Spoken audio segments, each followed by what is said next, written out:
Welcome to Back to School, your destination for UPSC preparation. Master history, geography, polity, economics, and Indian society. Learn deeper, think sharper, crack UPSC. नमस्कार, उम्मीद है आप सभी ठीक होंगे। पिछली क्लास में यानी इस क्लास के पार्ट 1 में हमने शिल्प और सिक्कों को अच्छे से समझा। हमें हालांकि शिल्प, सिक्के, धर्म, समाज एक ही क्लास में करना था, लेकिन ये क्लास बहुत लंबी हो जाती, इसीलिए मैं इसको 2 पार्ट्स में बना रहा हूँ। तो हमने पहले पार्ट 1 में शिल्प और सिक्के समझा।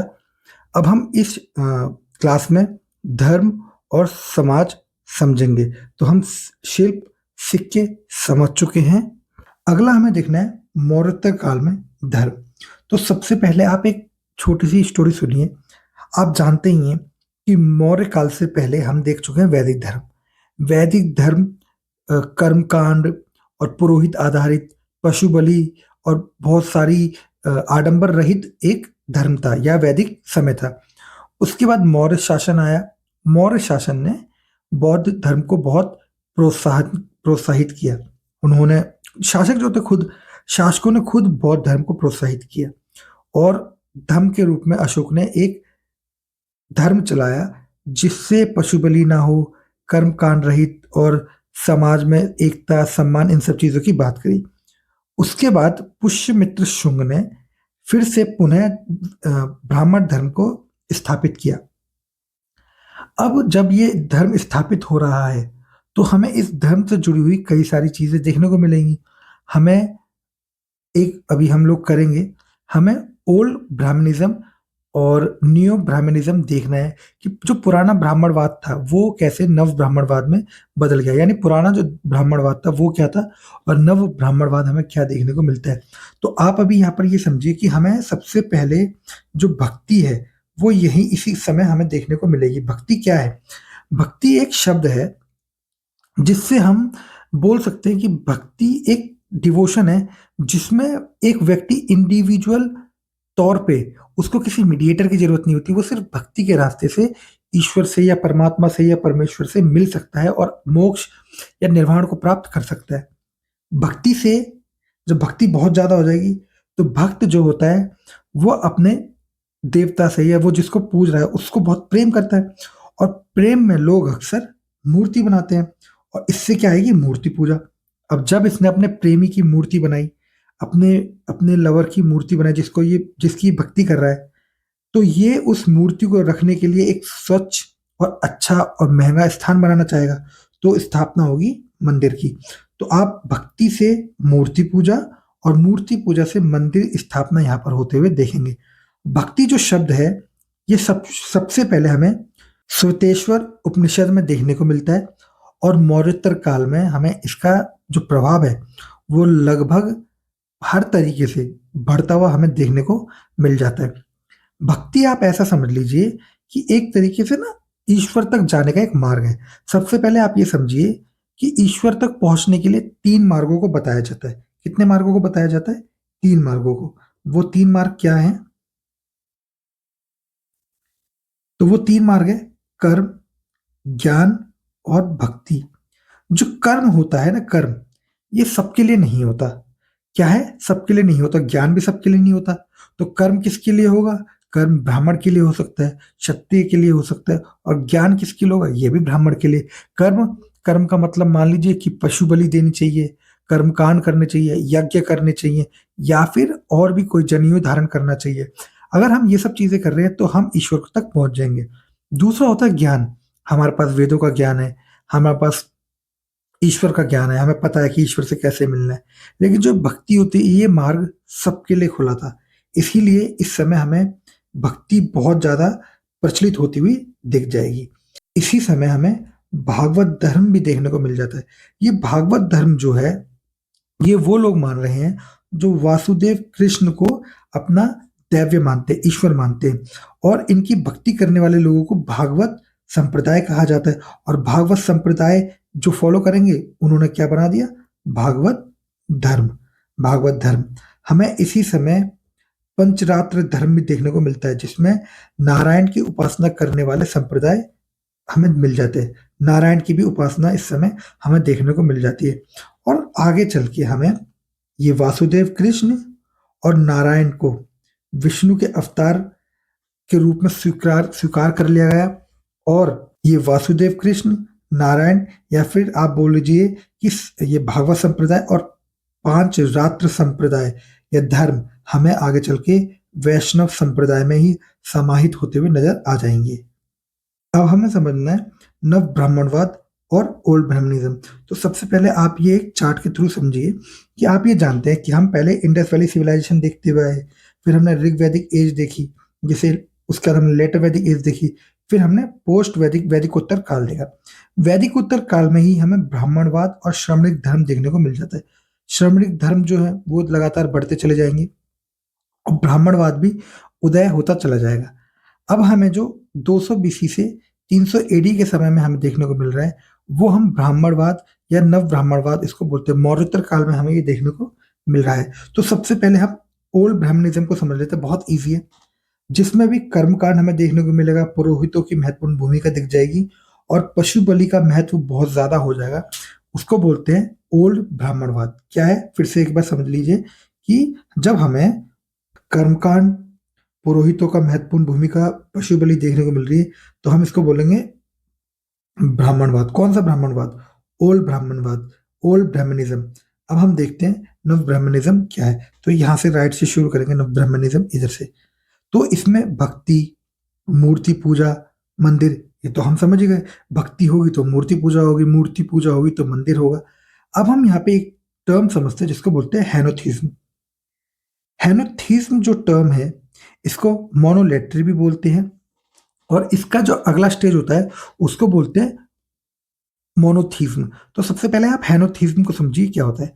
हेनोथिज्म वो टर्म है जिसमें एक व्यक्ति या एक संप्रदाय या एक धर्म एक देवता को सर्वश्रेष्ठ या मुख्य या मेन मानता है, और जो अन्य देवता है, अन्य ईश्वर है, उनकी सत्ता को भी स्वीकार करता है।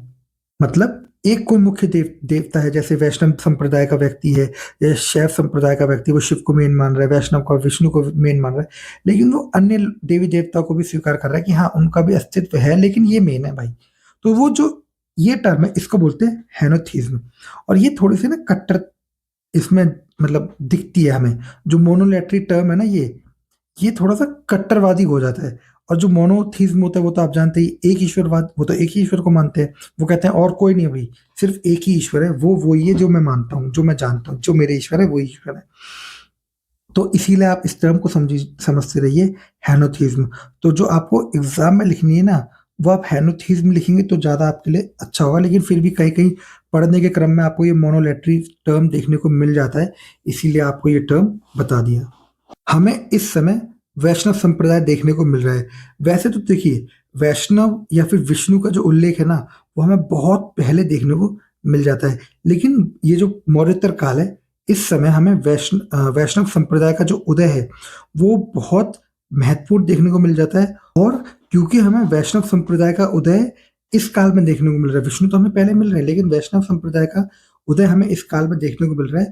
और वैष्णव यानी सॉरी विष्णु से जुड़े हुए हमें लक्ष्मी, वाहरा, ऐसे चिन्ह और ऐसे जो व्यक्तित्व हैं, ऐसे देवी देवता हैं, वो हमें देखने को मिल जाते हैं। उपासना उनकी भी हो रही है। बेसिकली उपासना विष्णु की तो हो रही है, लेकिन लक्ष्मी की भी हो रही है, वाहरा की भी हो रही है। उसके बाद हमें शैव संप्रदाय भी हमें देखने को मिल जाता है। शिव का उल्लेख भी बहुत पहले हमें देखने को मिल जाता है। यहाँ तक भी कहा जाता है इतिहासकारों द्वारा कि हमें इंडस वैली सिविलाइजेशन तक में भी जो शिवलिंग है उसके प्रमाण हमें मिल जाते हैं। लेकिन उसको आपको इस तरीके से नहीं मानना कि वो प्रूवन तथ्य है, यानी वो प्रूव हो चुका है, ऐसा नहीं है, अभी उसमें डिबेट चल रहा है। तो शिव का जो उल्लेख है वो हमें बहुत पहले प्राप्त हो जाता है। लेकिन इस समय आते आते शिव से जुड़े हुए अन्य देवी देवता जैसे पार्वती, उमा, कार्तिकेय, नंदी, इनकी उपासना भी हमें देखने को मिल जाती है। और इसी का जो आप बोल सकते हैं रिजल्ट है, वो हमें शैव संप्रदाय के रूप में देखने को मिल जाता है। इसी समय हमें गॉड का जो जिक्र है वो देखने को मिलता है। गॉड बेसिकली वो गॉड के रूप में नहीं है, लेकिन हमें ब्रह्मा, विष्णु, महेश के रूप में मिल जाता है। यानी जनरेटर, ऑपरेटर और डिस्ट्रॉयर के रूप में हमें त्रिदेव की संकल्पना इस ही युग में देखने को मिल रही है।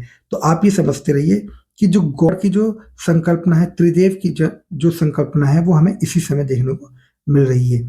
हमें शाक्य संप्रदाय का भी जिक्र हमें मिल जाता है, यानी शक्ति के रूप में देवियों का जिक्र भी हमें यहाँ मिल रहा है। दुर्गा जैसी देवियों का जिक्र हमें, लक्ष्मी का जिक्र हमें मिल रहा है। ओके, उसके बाद हमें बौद्ध धर्म के नए संप्रदाय भी हमें यहाँ देखने को मिलेंगे। हमें ये बहुत ध्यान से समझना है। अब तक तो हम ब्राह्मण धर्म को समझ रहे थे, अब हमें बौद्ध धर्म समझना है।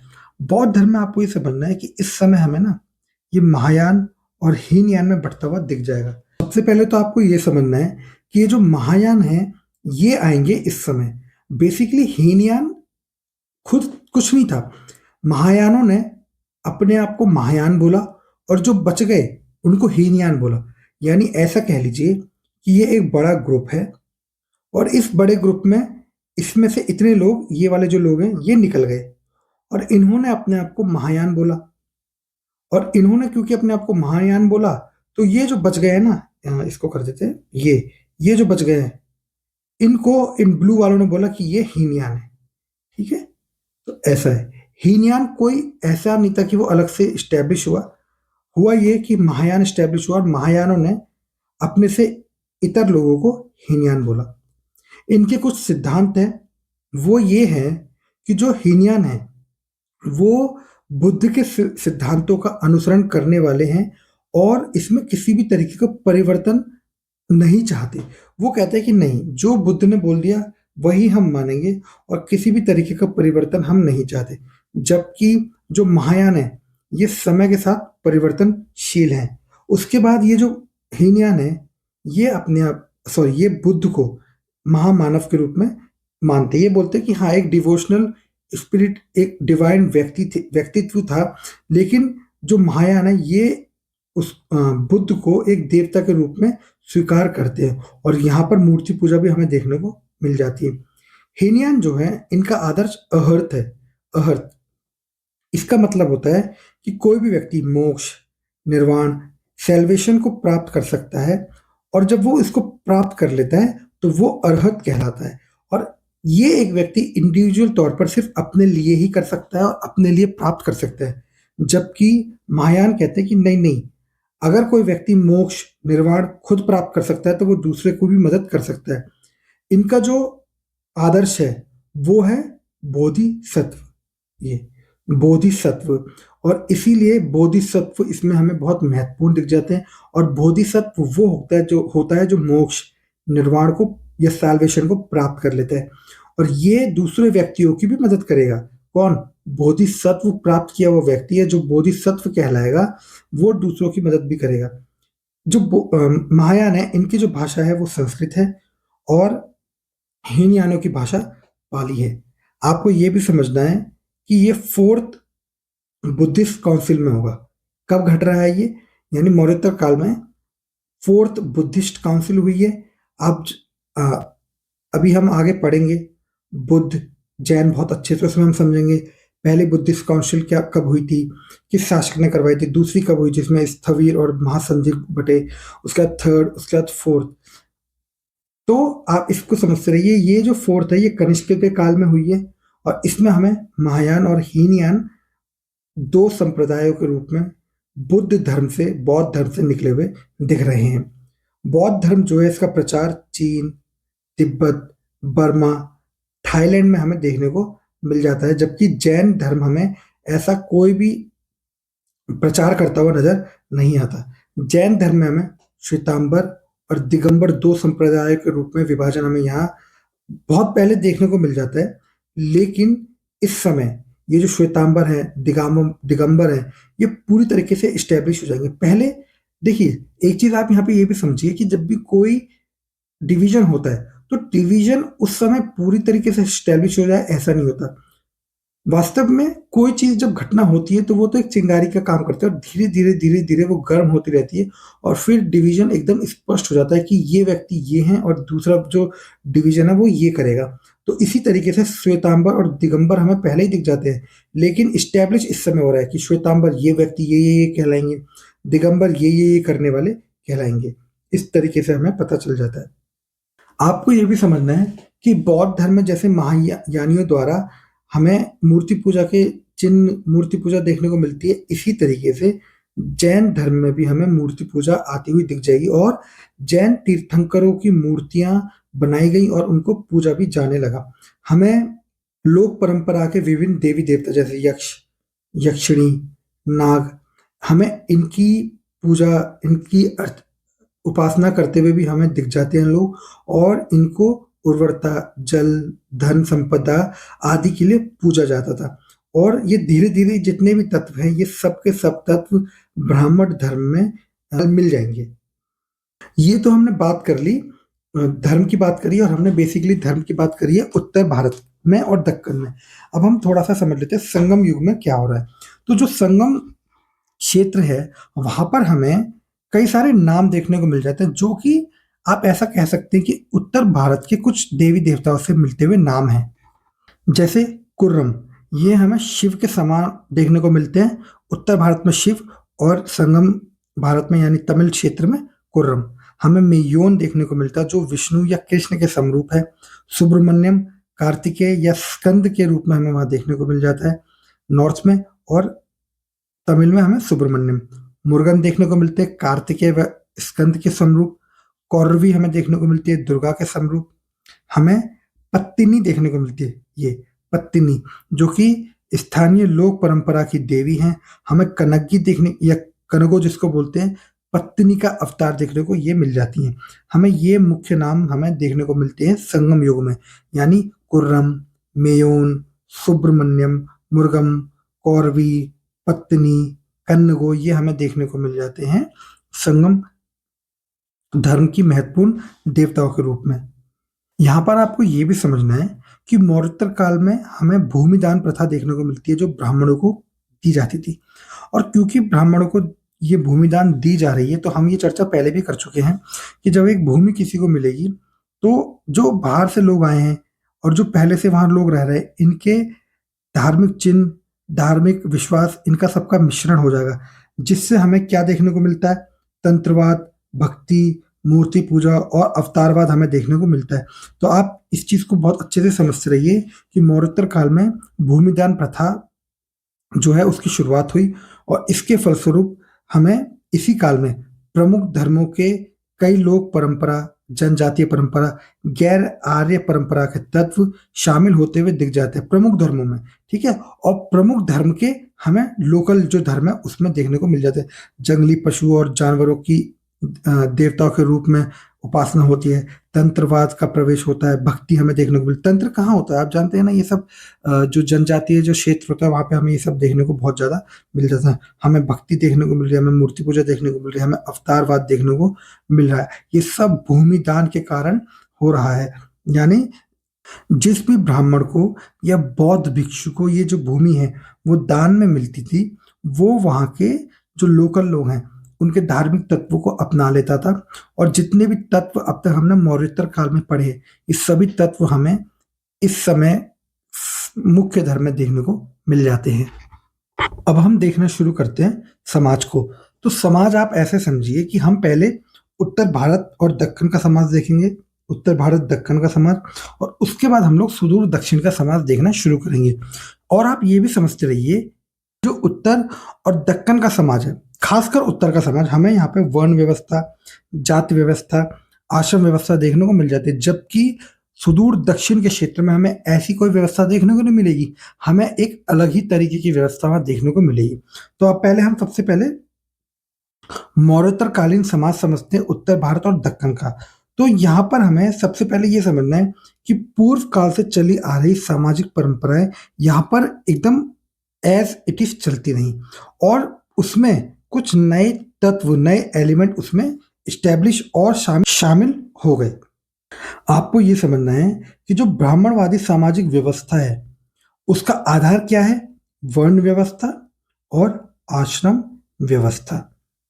हमें कुछ ऐसे जिक्र मिल जाते हैं, जैसे मनुस्मृति में हमें ये जिक्र मिल जाता है कि ये जो विदेशी शासक है, इनको जो शामिल किया गया ब्राह्मणवादी सामाजिक व्यवस्था में, वो इनको व्रात्य या वात्य क्षत्रिय के रूप में, या इसको बोल सकते हैं निम्न कुल के क्षत्रिय के रूप में इनको शामिल किया गया। किसको? विदेशी शासकों को। किस तरीके से? व्रात्य क्षत्रिय, व्रात्य क्षत्रिय के रूप में इनको इसमें शामिल किया गया। ये हमें मनुस्मृति में जिक्र इसका मिल जाता है। और हमें ये भी समझना है कि जाति और व्यवसाय इस समय की सामाजिक पहचान का मुख्य आधार हमें देखने को मिल जाता है। चांडालों का समाज में पूरी तरीके से बहिष्कार था। चांडाल कौन होता है ये हम पहले पढ़ चुके हैं। हमें मनुस्मृति में भी इसका जिक्र मिल जाता है। हमें महिलाओं की स्थिति बहुत ही दयनीय देखने को मिल जाती है। बस कुछ एक शासक या एक शासन व्यवस्था है जिसमें हमें ठीक ठाक महिलाओं की स्थिति देखने को मिलती है। इसके अलावा हमें हर जगह महिलाओं की स्थिति बहुत ही दयनीय और अधीनस्थता की देखने को मिल जाती है। हमें ये पता है कि पुरुष सदस्यों पर इनकी जो निर्भरता है वो बढ़ गई। सार्वजनिक जीवन में ये बिल्कुल अलग हो गई और घरेलू काम तक ही सीमित हो गई, यानी घर का काम करने तक ही सीमित हो गई। उसके बाद हमें शिक्षा इनको नहीं मिलेगी। पुत्रों को ज़्यादा इम्पोर्टेंस दी जाने लगी, पुत्रियों को कम इम्पोर्टेंस दी जाने लगी। और जो महिला है उससे बहुत ज़्यादा सिंपल और सोवर जिंदगी जीने का एक एक्सपेक्टेशंस समाज की हो गई। हमें ये भी पता चलता है कि जो विवाह है वो यौवना आरंभ से पूर्व विवाह का यहाँ पर प्रचलन था। यौवना आरंभ क्या होता है? यानी हमें प्री प्यूबर्टी जो मैरिज है वो देखने को मिल जाती है। प्री प्यूबर्टी का मतलब होता है, बेसिकली आप ऐसा कर लीजिए कि वर्जिन गर्ल से शादी करने के जो यहाँ पर प्रचलन है वो ज़्यादा हो गया था। स्त्री का जो धन पर अधिकार है वो भी बिल्कुल ना के बराबर होता था। उसको खाली स्त्री धन जो है उस पर अधिकार होता था। स्त्री धन क्या है? शादी के समय जो लड़की अपने घर और ससुराल से जो उसको धन संपदा जो भी छोटी मोटी, एक कोई हार मिल गया, कंगन मिल गए, इन तरीके के कपड़े वगैरह, उसी पर उसका हक होता था। इसके अलावा ना उसको पति के घर पर हक था, ना किसी भी चीज पर हक था। हमें बहुपत्नी विवाह के उल्लेख मिल जाते हैं। महिलाओं से एकल विवाह की अपेक्षा की जाती थी। और हमें विधवा पुनर्विवाह को भी मान्यता जैसे कोई साक्ष्य नहीं मिलते। यहाँ तक कि स्मृतिकारों द्वारा भी हमें विधवा पुनर्विवाह की मान्यता प्राप्त नहीं मिले ऐसे साक्ष्य मिलते हैं। हमें कुछ अपवाद देखने को मिल जाते हैं जो शाही महिलाओं द्वारा दान देने के साक्ष्य और अभिलेख खुदवाने के साक्ष्य हमें मिल जाते हैं। जैसे बलश्री द्वारा और नागनिका द्वारा हमें ये सब मिल जाता है। सातवाहन शासकों द्वारा हमें, जो शासिकाएं हैं उनके द्वारा हमें मिल जाता है। इससे हमें पता चलता है कि हाँ कुछ अपवाद है, लेकिन कुल मिलाकर महिला की जो स्थिति है वो कमजोर ही थी। समाज में जो ये व्यापारी वर्ग है, शिल्पी है, श्रेणी के जो लोग हैं, जो मेंबर्स हैं, इनका समाज में इम्पोर्टेंस काफी ज्यादा था। इनको समाज में एक अच्छी नज़र से देखा जाता था, उच्च स्थान इनको प्राप्त था, क्योंकि उद्योग बहुत ज़्यादा फल फूल रहा है। इसी वजह से व्यापारी, शिल्पी और श्रेणियों का जो विकास है वो हो रहा है, तो इस वजह से समाज में इन्हें उच्च स्थान प्राप्त था। अब हमें सुदूर दक्षिण में समाज, और या फिर आप कह लीजिए जैसे ये एक सुदूर दक्षिण में समाज, संगम युग में समाज या संगम साहित्य में समाज हमें समझना है। तो बेसिकली आपको ये समझना है कि जो संगम कालीन समाज है उसको समझने के लिए जो स्रोत है वो तमिल ब्राह्मी अभिलेख हैं, लेकिन सुदूर दक्षिण के जो समाज है उसकी जानकारी का जो मुख्य स्रोत है वो है संगम साहित्य। संगम साहित्यों में कई ऐसे उल्लेख, ऐसे जिक्र हमें मिल जाते हैं जिससे ये पता चलता है कि जो उत्तर भारत की संस्कृति है उसका प्रभाव यहाँ पर हमें देखने को मिल जाता है। और तो और हमें ये भी पता चल जाता है कि जो संगम कालीन लोग हैं वो महाकाव्य से परिचित थे। महाकाव्य जैसे रामायण, महाभारत, इससे वो परिचित थे।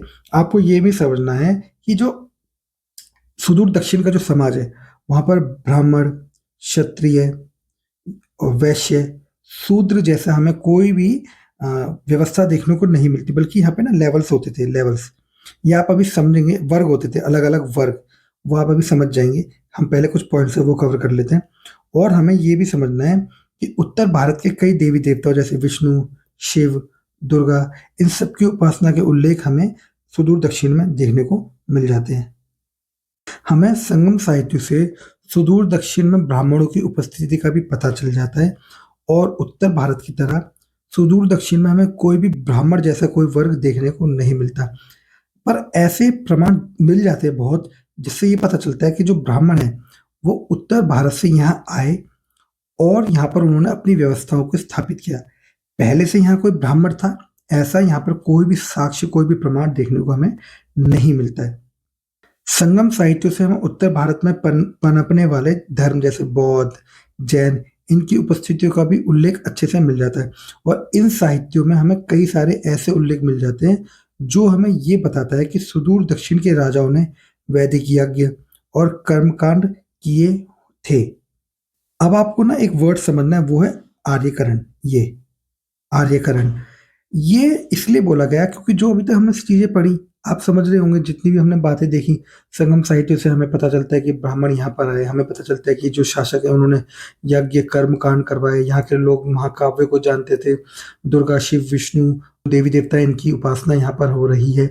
इससे हमें पता चलता है कि इस यानी सुदूर दक्षिण का आर्यीकरण हो गया था। ऐसा लगता है कि यहाँ का आर्यीकरण हो गया था। कुछ इतिहासकार बोलते हैं कि यहाँ पे आर्यीकरण हो गया था, लेकिन अब ये माना जाता है कि सुदूर दक्षिण हो चाहे उत्तर दक्षिण हो, दोनों एक दूसरे से प्रभावित हुए थे।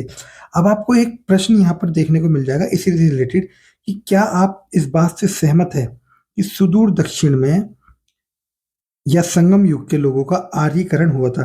तो आपको बताना है कि नहीं, कोई आर्यीकरण नहीं हुआ था। ऐसा कहा जाता है क्योंकि ये पॉइंट हमारे पास मौजूद है, जिस वजह से इतिहासकारों ने कहा कि आर्यीकरण हुआ था। जबकि उत्तर भारत की तरह सुदूर दक्षिण का समाज वर्टिकल रूप से वर्ण अथवा जाति के रूप में विभाजित नहीं था। वर्टिकल आप समझते हैं ना, ब्राह्मण, क्षत्रिय, वैश्य, शूद्र। शूद्र इन तीनों के लिए काम करेगा, वैश्य कार्य अलग होगा, क्षत्रिय का कार्य अलग होगा, ब्राह्मण का कार्य अलग होगा। इस तरीके का कोई भी हमें वर्टिकल विभाजन यहाँ पर देखने को मिलता नहीं है, बल्कि हमें यहाँ का जो विभाजन है वो कबीला आधारित वंश समूह पर हमें देखने को मिल जाता है, जिसको बोलते हैं कुटी। कुटी कुटी बोलते हैं इसको, कुटी। और इसका मतलब होता है कुटुंब। हम बोलते हैं ना, मैं इस कुटुंब का हूं, ये मेरा कुटुंब है। तो इस तरीके के हमें वंश समूह आधारित या कबीला आधारित वंश समूह देखने को मिल जाते हैं, कुटी, जिसको कुट्टी बोलते हैं। हमें यहाँ पर ब्राह्मण, क्षत्रिय, वैश्य, शूद्र जैसा कोई भी विभाजन देखने को नहीं मिलता। बाद में आएगा ये सब चीजें, और बाद में भी मतलब बहुत बाद में हमें देखने को मिलती हैं ये सब चीजें। सुदूर दक्षिण के समाज के कुछ प्रमुख वर्ग थे, लेवल डिविजन्स थे, जिसमें से जैसे हमें अरसर देखने को मिल जाता है। अरसर, ये अरसर कौन होते हैं? शासक वर्ग को क्या बोलते थे? अरसर। वेल्लालार देखने को मिल जाता है हमें, ये धनिक किसानों का वर्ग था। हमें शासन प्रशासन में सहयोग देने वाले वेल्लालार मिल जाते हैं। हमें बैनिगर मिल जाता है, बैनिगर, ये व्यापारिक वर्ग था। हमें परियार मिल जाता है, जिसे कृषक मजदूर बोलते थे। वेल्लालार का जो मुखिया होता था वो वेल्लीर कहलाता था। क्या कहलाता था? वेल्लालार का मुखिया वेलीर। तो अरसर, वेल्लालार, बैनिगर, पेरियर, परियार हमें देखने को मिल जाते हैं। हमें कोई भी ब्राह्मण, क्षत्रिय, वैश्य, शूद्र देखने को नहीं मिल रहा है। एक डिवीजन और है जो जो हमने ये देखा ना, अरसर, वेल्लालार, बैनिगर, परियार। तो उत्तर भारत में क्या है? ब्राह्मण, क्षत्रिय, वैश्य, शूद्र। ब्राह्मण यज्ञ करेगा, फिर वो कभी कभी शासक भी बन जाता है। क्षत्रिय का कार्य है शासन करना। हमें इस तरीके से विभाजन यहाँ पर देखने को मिल रहा है अरसर, वेल्लालार, बैनिगर और परियार में। उसके बाद हमें इकोलॉजिकल जोन आधारित एक डिवीजन है वो भी देखने को मिल जाता है, जिसको तिनाई बोलते हैं। तिनाई आधारित व्यावसायिक समूह, तिनाई आधारित। तो जैसे पर्वतीय क्षेत्र, चारागाह क्षेत्र, नदी क्षेत्र, तटीय क्षेत्र और शुष्क क्षेत्र के कुछ लोग हैं, जैसे जो शिकार करेंगे और खाना इकट्ठा करेंगे, उनको कुरुंजी बोलते हैं। क्या? कुरुंजी। जो पशुओं को चराएंगे या चारागाह जैसा क्षेत्र मेंटेन रखेंगे, उनको मुल्लाई बोलते हैं। जो पशुओं को चराएंगे उन्हें मुल्लाई बोलते हैं। मरुत्तुम बोलते हैं जो कृषि करेंगे, पशुपालन करेंगे उन लोगों को, या फिर जो मछलियां पालेंगे उन लोगों को। उसके बाद हमें नेटल देखने को मिल जाता है। नेटल, ये हमें मछली पकड़ने वाले, नमक निर्माण करने वाले व्यापारी के रूप में मिल जाते हैं। उसके बाद हमें पलाई मिल जाता है। पलाई, ये शुष्क क्षेत्र में रहने वाले लोग हमें देखने को मिल जाते हैं। हमें ब्राह्मण क्षत्रिय वैश्य शूद्र जैसा यहाँ नहीं मिल रहा, हमें अलग ही तरीके से इकोलॉजिकल जोन के हिसाब से हमें यहाँ लोग देखने को मिल रहे हैं। हमें कबीलाई आधारित समूह कुटुंब देखने को मिल रहा है जिसको कुट्टी बोलते हैं। उसके बाद हमें यहाँ पर स्थानीय देवी देवताओं को जिक्र मिल जाता है, जैसे मुर्गन, कौरवी, पत्नी, ये यहाँ के लोकल जो देवी देवता है आप बोल सकते हैं। हमें सुदूर दक्षिण के समाज में पुरम कविताएं देखने को मिल जाती है, अक्कम कविताएं देखने को मिल जाती है, विरागल या विराकल देखने को मिल जाते हैं। तो विरागल या विराकल क्या होता था, युद्ध में कोई योद्धा मारा गया और उस योद्धा को शहीद माना गया और उसके याद में एक स्मारक पत्थर लगा दिया गया, उसको बोलते थे विरागल। पुरम कविताएं क्या होती हैं, युद्ध और योद्धाओं का महिमा मंडन करने वाली कविताएं हैं, उनको पुरम कविताएं बोलते हैं। और अक्कम कविताएं होती है, एक तरीके से आप इसको बोल सकते हो जैसे नॉर्थ इंडिया में प्रचलित है कामसूत्र, वैसे ही सेक्सुअल रिलेटेड पोएम्स को हम लोग अक्कम कविताएं बोलते हैं। संगम समाज में युद्ध को और प्रेम को पर्याप्त महत्व दिया जाता था, बहुत अच्छा। इसका जो प्रमाण है वो ये है कि हमें पुरम और अक्कम कविताएं देखने को मिल जाती है। संगमकालीन समाज जो है इसमें व्यापारी जो है, व्यापारी ये एक प्रमुख वर्ग के रूप में था, क्योंकि हमें पुहार और मदुरई के समृद्ध बाजार, धनाढ्य मतलब पैसे वाले व्यापारियों का बहुत ज़्यादा उल्लेख हमें मिल जाता है। कहाँ पर, संगम साहित्य में। इससे हमें ये पता चलता है कि जो व्यापारी समाज था ये बहुत महत्वपूर्ण रोल अदा कर रहा था और एक प्रमुख वर्ग के रूप में हमें देखने को मिल जाता है तमिल या फिर संगम समाज में। संगम समाज में हमें महिलाओं की गतिविधियां भी देखने को मिल जाती है बहुत सारी, जैसे कृषि, पशुपालन, कताई बुनाई, बर्तन निर्माण, मछली पकड़ना, नमक निर्माण, नर्तकी, कवयित्री, अंगरक्षक के रूप में हमें महिलाओं का जिक्र मिल जाता है। और तो और आप ये समझ रहिए कि जैसे नॉर्थ इंडिया में, दक्कन में विधवाओं को कोई अधिकार नहीं था, यहाँ पर भी उनको अशुभ ही माना जा रहा है, कोई अलग से इनको ट्रीटमेंट मिल रहा है ऐसा नहीं है। एक टर्म आपको जरूर समझनी है, वो है अनाकू, अनानकू जिसको बोलते हैं। ये संगमकालीन साहित्य में वर्णित एक शब्द है और इसका जो डायरेक्ट अर्थ निकलता है वो अंधविश्वास और जादू टोना निकलता है। ऐसी चीजों पर विश्वास जो दिखती नहीं है लेकिन होती हैं, पत्थर और पेड़, नदी, पानी, इन सब चीजों में जादू होना और इन सब चीजों के जरिए अपने कार्य करवाना, ऐसा विश्वास संगमकालीन लोगों का था। इससे हमें अंधविश्वास उस समाज में था, जादू टोना उस समाज में था, ये हमें पता चल जाता है।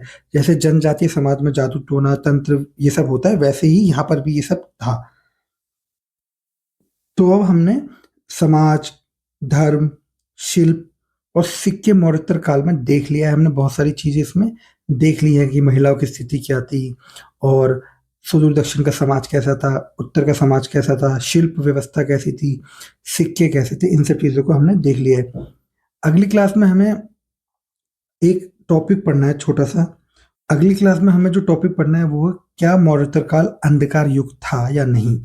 इसको हम स्पेशली एक क्लास लेंगे छोटी सी, उसमें हम समझेंगे कि डार्क एज था या गोल्डन एज था या क्या था। आज के लिए इतना ही। Thank you so much.